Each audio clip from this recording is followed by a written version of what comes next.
Okay, continuing on, today is Friday, October 5th. We've got our new sprocket in, so we're going to put that on. I'll show you the sprocket in a minute here. We're going to actually have to take the rear wheel off. We're not going to take it all the way off. But first we need to get this cotter pin out of here. I ordered the new sprocket, which came with the chain, and a front sprocket, but I'm just going to replace the rear. Reason being is I thought it was OEM and it was not. So the rear sprocket doesn't match, and it's kind of irritating, but it is what it is. It's black, so that's fine. I remember as a kid when I had my DT80 that I had bent the rear sprocket, and oddly enough it had a black one on the pin as a replacement, not the original. So I'm going to go ahead and take this rear wheel off. I just got to take this cotter pin off and take this nut off, and then slide the bolt through, and then I'll just let the wheel just kind of hang here. So we'll get that cracking, and we'll be right back. All right, we ended up just taking the whole wheel off. It's not a big deal. I thought the brakes were going to be a big deal, but they just slide out. The reason why I did is I wanted to clean it, and also, I don't know if you can see this. Let me come down a bit. These bolts for the actual sprocket kind of slid in, so they just slide in and out of this hub here. So here's the new one. Like I said, it is black, unfortunately, and it just goes on the exact opposite. Just go ahead and stab it on here. Put that on, and then we'll go ahead and put the little carriers on along with the nuts, and then we'll go ahead and throw the wheel back on. See if I can get that. There we go. Hopefully this camera looks okay. I still have my other camera, but I wanted to try this one out. I mentioned it in some of my Hot Wheels videos that I've had this camera for a while, and on the Hot Wheels videos I thought it gave better pictures, so hopefully it does on this one too. It's regular definition. Takes a quarter of the time to upload, so that will entice me to upload more videos. We have a slow upload speed here, so it takes me about, for the average 5-minute video, it takes about 2 hours for me to upload that, unfortunately. Download's fine, just to upload, and that's the fastest service I can get.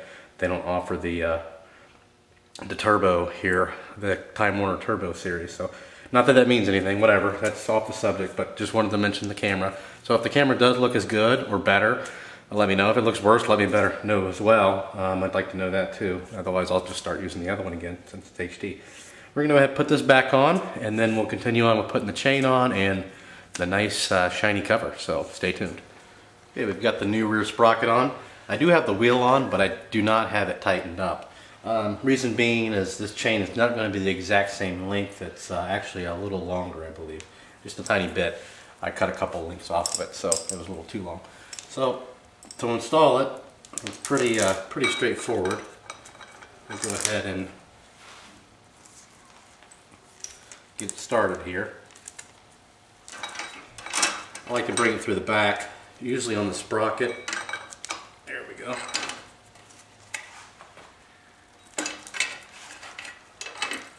Kind of hard with the camera in the way a little bit, but there. So then what I like to do is just get it about where it needs to be. There it is. And you've got your master link here. Go ahead and slip one side on. Get the other side.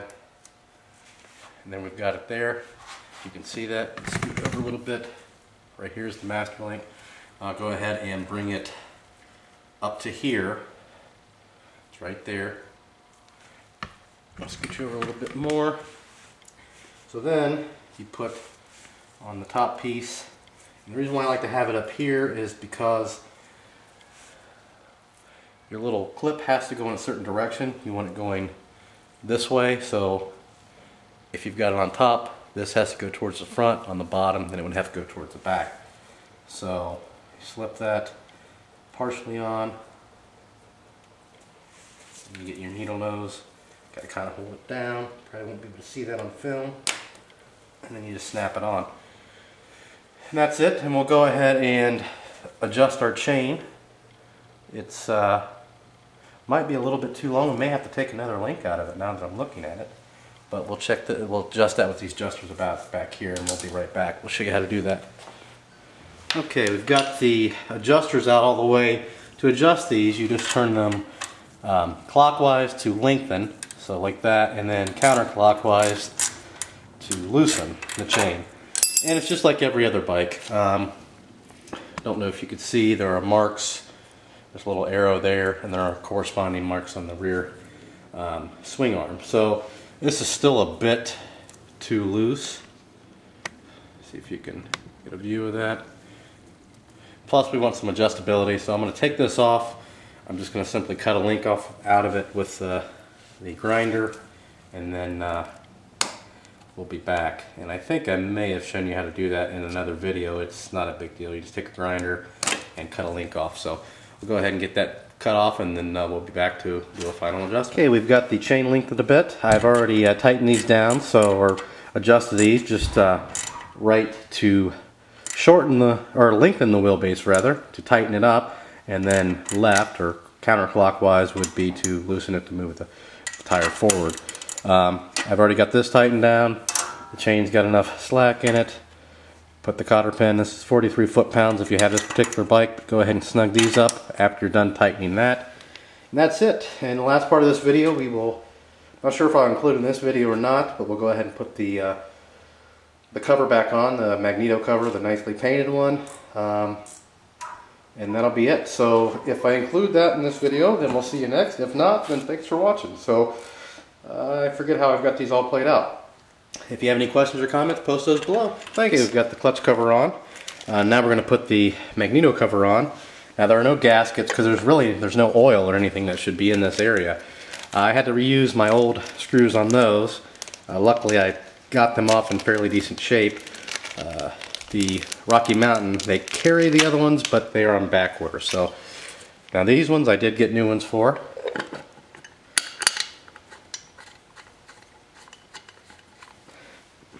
Go ahead and find a screwdriver here.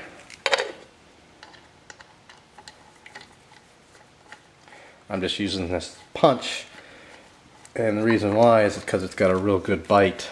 See that? It really about stripping them out, and then I can also tap it to get them in there a little bit tighter.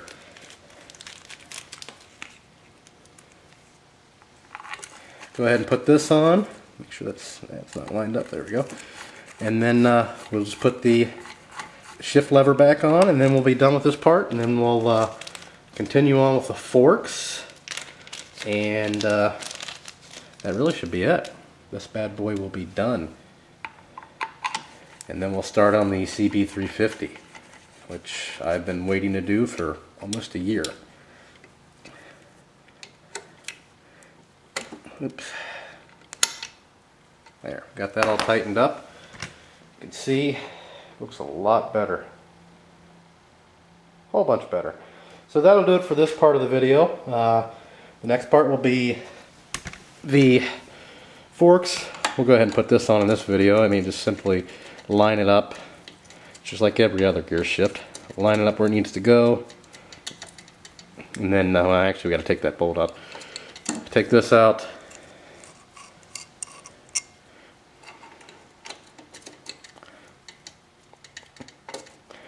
Then you line it up, make sure it's where it needs to go.